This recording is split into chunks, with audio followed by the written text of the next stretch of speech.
नमस्कार। Future and option course के इस 5वें पार्ट में आपका स्वागत है। पिछले कुछ पार्ट में हम बात कर रहे हैं फ्यूचर्स मार्केट की और इस पार्ट में हम उसी को कंटिन्यू करेंगे। तो पिछले पार्ट में हमने देखा कि स्पॉट प्राइस क्या होती है, तो फटाफट समराइज करते हैं। स्पॉट प्राइस का मतलब होता है कि कैश मार्केट में उस शेयर की जो प्राइस चल रही है वो प्राइस। उसके बाद हमने फ्यूचर प्राइस देखी। तो फ्यूचर प्राइस मतलब जिस प्राइस पर आप कॉन्ट्रैक्ट कर सकते हो। जैसे की टीसीएस के फेब्रुवरी फ्यूचर कॉन्ट्रैक्ट की प्राइस थी 2231.90 रुपीज। तो अगर आप टीसीएस का फेब्रुवरी कॉन्ट्रैक्ट जो की 27 फरवरी को एक्सपायर हो रहा है उसे इस प्राइस पर खरीद सकते हो। अगर आप टीसीएस के फेब्रुवरी फ्यूचर्स 2231.90 रुपीज पर खरीदते हो तो फिर 27 फरवरी को स्पॉट प्राइस कुछ भी रहे, आपको टीसीएस के शेयर्स 2231.90 रुपीज में ही खरीदने होंगे। लेट्स से कि 27 फरवरी को टीसीएस की स्पॉट प्राइस 2250 रुपीज हो जाती है तो आपको अच्छा खासा प्रॉफिट हो जाएगा, क्योंकि आपको तो शेयर 2231 रुपीज में मिल रहे हैं। वही अगर 27 फरवरी को टीसीएस की स्पॉट प्राइस 2220 रुपीज होती है तो फिर आपको लॉस होगा, क्योंकि आपको महंगी प्राइस पर वो शेयर खरीदने पड़ेंगे। देखो, फ्यूचर में आपको एक्चुअल शेयर्स खरीदने की जरूरत नहीं होती है,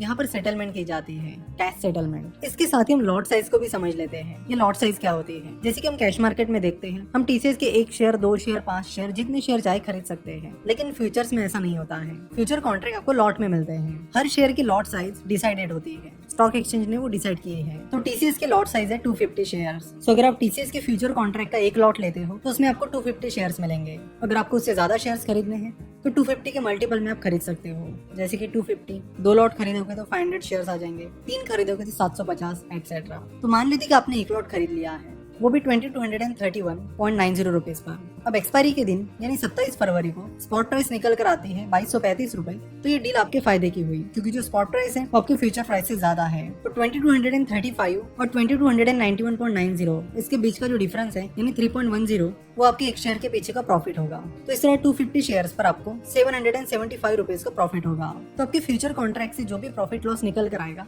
वो सीधे आपके अकाउंट में ट्रांसफर किया जाएगा। आपको एक्चुअल में टीसीएस के शेयर्स खरीदने की जरूरत नहीं होती है, सीधा प्रॉफिट आपके अकाउंट में आ जाता है। तो अब तक आपकी समझ में आ गया होगा कि future and option market cash market से पूरी तरह डिफरेंट है। यहाँ पर एक और चीज आपको दिखने मिलती है जिसका मतलब आप में से ज्यादातर लोगों को नहीं पता होगा, और वो है ओपन इंटरेस्ट। यहाँ पर ओपन इंटरेस्ट है 3,37,000। तो इस ओपन इंटरेस्ट का मतलब क्या होता है, चलो तो उसे भी समझ लेते हैं। जब आप कोई फ्यूचर कॉन्ट्रैक्ट खरीद रहे हो तो ऑब्वियसली सामने वाली कोई पार्टी रहेगी जो फ्यूचर कॉन्ट्रैक्ट सेल कर रही है। अब 2 लोग मिल गए और कॉन्ट्रैक्ट पूरा हो गया। तो एक कॉन्ट्रैक्ट के लिए 2 पार्टीज की जरूरत होती है, खरीदने वाली पार्टी और बेचने वाली पार्टी। सिंपल। तो जब बायर और सेलर मिल जाता है तब एक कॉन्ट्रैक्ट पूरा होता है। तो अगर आपने एक कॉन्ट्रैक्ट कर लिया है तो जो ओपन इंटरेस्ट है वो 1 से बढ़ जाएगा। तो यहाँ पर ओपन इंटरेस्ट है 3,37,000, यानी 3,37,000 कॉन्ट्रैक्ट फिलहाल टीसीएस के फेब्रुवरी कॉन्ट्रैक्ट के लिए किया गया है। तो ओपन इंटरेस्ट से आपको पता चलता है कि कितने फ्यूचर कॉन्ट्रैक्ट एक्टिव है, जिससे आपको ये पता करने में मदद होती है कि वो कॉन्ट्रैक्ट कितना लिक्विड है और कितना इंटरेस्ट लोगों का उन फ्यूचर्स में है। अगर किसी स्टॉक के फ्यूचर का ओपन इंटरेस्ट बहुत ही ज्यादा कम है तो हमें बताता है कि स्टॉक के फ्यूचर्स में लिक्विडिटी का इशू चल रहा है। अगर ओपन इंटरेस्ट बहुत कम है तो आपको स्टॉक के फ्यूचर्स खरीदने बेचने में थोड़ी डिफिकल्टी जाती है, यानी प्राइस फ्लक्चुएशन उसमें थोड़े ज्यादा होते हैं। वहीं अगर ओपन इंटरेस्ट ज्यादा है तो हमें बताता है कि उस स्टॉक के फ्यूचर्स में अच्छी खासी लिक्विडिटी है, आप बड़े आसानी से उस स्टॉक के फ्यूचर्स बाय और सेल कर सकते हो। अगर आप इन फीचर्स के एप्लीकेशन देखोगे, यानी देखोगे कि इनको किन चीजों के लिए यूज किया जाता है, तो वो अलग अलग है।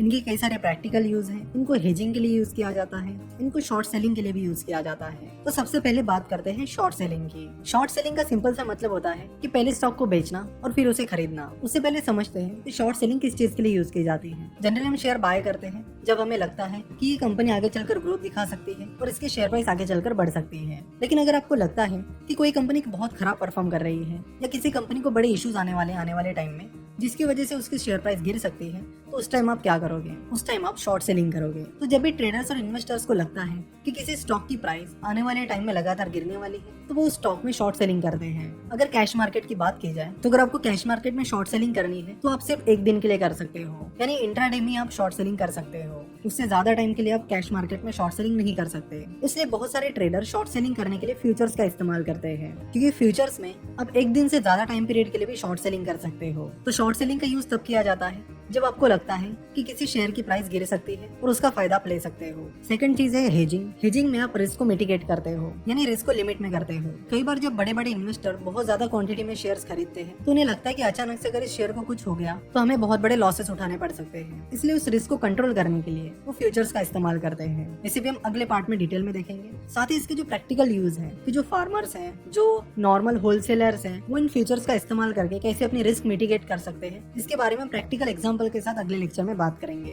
तो आशा करता हूँ कि इस लेक्चर में आपको बहुत कुछ सीखने मिला होगा। नेक्स्ट लेक्चर में हम एग्जाम्पल के साथ इन सारी चीजों को समझेंगे। तो वीडियो देखने के लिए और हमसे जुड़े रहने के लिए आपका बहुत बहुत धन्यवाद।